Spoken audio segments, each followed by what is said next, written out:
Hello students. पिछले lectures में हमने रेजिस्टेंस के बारे में बात की, करंट के बारे में बात की, इलेक्ट्रिक पोटेंशियल के बारे में बात की, डिफरेंट टाइप की अरेंजमेंट के बारे में बात की कि रेजिस्टेंस की नीड क्यों पड़ती है और अगर नीड पड़ती है तो किस तरह से हम उसको सर्किट में यूज़ करते हैं। इन सभी चीज़ों की बात हम अच्छे से कर चुके हैं। दो तरह की कॉम्बिनेशन हम पढ़ चुके हैं रेजिस्टेंस के about. First one series combination, और हमने पाया था कि इस केस में टोटल रेजिस्टेंस सम होकर के आता है सभी रेजिस्टेंस का, यानी नेट रेजिस्टेंस जो होता है वो ज़्यादा होता है एज कम्पेयर टू जो आपने सिंगल यूज़ किए हैं। तो इस केस में जो करंट मिलेगा हमें वो लेस मिलेगा, और पैरेलल कॉम्बिनेशन में इसका अपोजिट हो जाता है, यानी वहाँ पर रेजिस्टेंस कम होगा तो करंट ज़्यादा मिलेगा। और भी कई बेनिफिट हमने पैरेलल कॉम्बिनेशन के पढ़े थे। पहला बेनिफिट तो ये था कि हर एक इंस्ट्रूमेंट को करंट का अमाउंट अलग चाहिए, और वो पैरेलल कॉम्बिनेशन में पॉसिबल है क्योंकि सीरीज में तो सेम करंट रहेगा। और दूसरे बेनिफिट ये था कि मान लीजिए कोई इंस्ट्रूमेंट ख़राब हो जाता है, तो क्योंकि वो अलग वायर से जुड़ा हुआ है तो उसका इफेक्ट पूरे सर्किट पर नहीं होगा। लेकिन सीरीज कॉम्बिनेशन में सारा एक ही वायर होता है, तो एक मान लेते हैं इंस्ट्रूमेंट कोई भी बीच में ख़राब हो जाता है तो वो पूरा सर्किट ब्रेक डाउन हो जाएगा उससे। तो ये सभी चीज़ें हम पढ़ चुके थे, और हमने ये भी नोटिस किया था रेजिस्टेंस एक इम्पोर्टेंट फैक्टर है, करंट एक इम्पोर्टेंट फैक्टर है। कितने टाइम के लिए हम किसी भी ऑब्जेक्ट को या इंस्ट्रूमेंट को चला रहे हैं, ये चीज़ भी बहुत इम्पोर्टेंट है, और उससे हमें एक एक्सपीरियंस होता है हीटिंग का। कोई ऑब्जेक्ट जिसमें से इलेक्ट्रिसिटी पास हो रही है, हम थोड़े टाइम के बाद देखते हैं कि उसमें हीटिंग आ गई है, यानी वो उसका टेम्परेचर इंक्रीज हो गया है। फॉर एग्जांपल मोबाइल का एग्जांपल लेता हूँ मैं। कई बार क्या करते हैं हम, जब चार्ज लगाते हैं इसे तो भी इसका टेम्परेचर बढ़ता है, और कोई गेम वगैरह खेलते हैं तो भी इसका टेम्परेचर बढ़ता है। मतलब वर्किंग जब होती है मोबाइल की तो उसमें हीटिंग प्रोड्यूस होना स्टार्ट हो जाती है। उस फिनोमेना को heating effect of electric current कहते हैं। जूल्स नाम के साइंटिस्ट ने इनको जो है स्टडी किया था, इसलिए इनको जूल्स हीटिंग इफेक्ट भी कहा जा सकता है। It is the phenomena of production of heat upon passage of electric current through conductor. It is the phenomena of production of heat upon passing of electric current through conductor.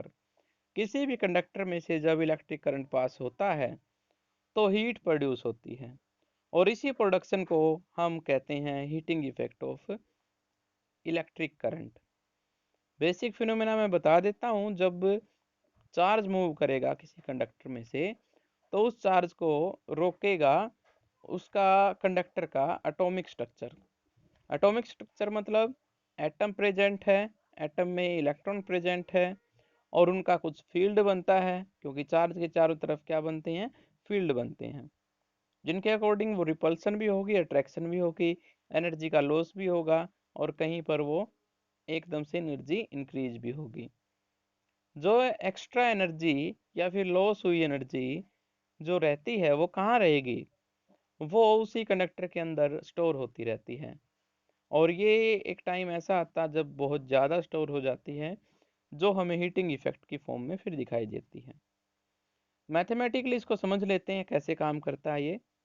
We know that amount of work done to move charge through conductor is, हमें electric potential की definition याद है। Electric potential की definition में हमने कहा था work done to carry unit positive charge from infinity to that point. इस डेफिनेशन का मतलब ये था कि हमें उस चार्ज को लेके आना है बहुत दूर से, लेकिन कुछ इस तरह से कि उसकी एक्सेलेरेशन में कोई चेंज ना आए। आई रिपीट, उसकी एक्सेलेरेशन क्या हो, कांस्टेंट हो बिल्कुल। तो इस तरह से जो फोर्स का इफेक्ट होता है वो कांस्टेंट दिखाई देता है। यही मतलब है यहाँ पे इस डेफिनेशन का।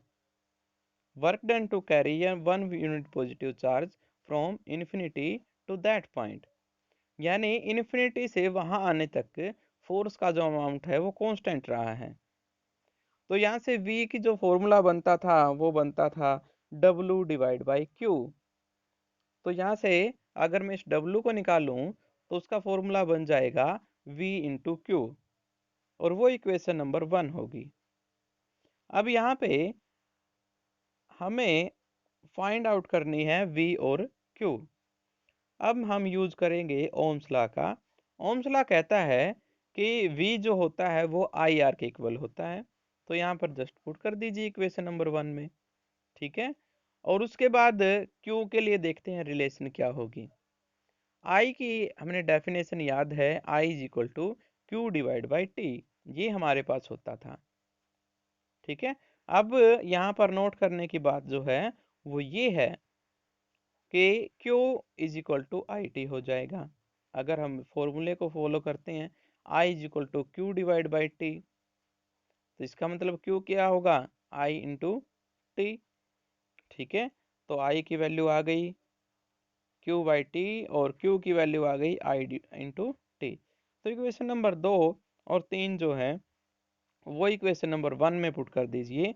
V की जगह IR और Q की जगह IT। ये जैसे ही हम पुट करते हैं तो ये इक्वेशन कुछ इस तरह से बन जाती है।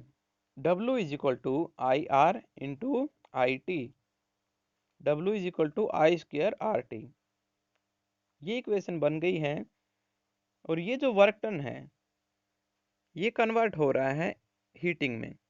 तो इसको वर्क डन को हम H पुट कर दें तो कोई फर्क नहीं पड़ता, क्योंकि यही एनर्जी की वही टर्म होती है, और वही यूनिट एनर्जी की होती है, वही वर्क डन की होती है। तो ये दोनों एक दूसरे को ही रिप्रेजेंट करते हैं।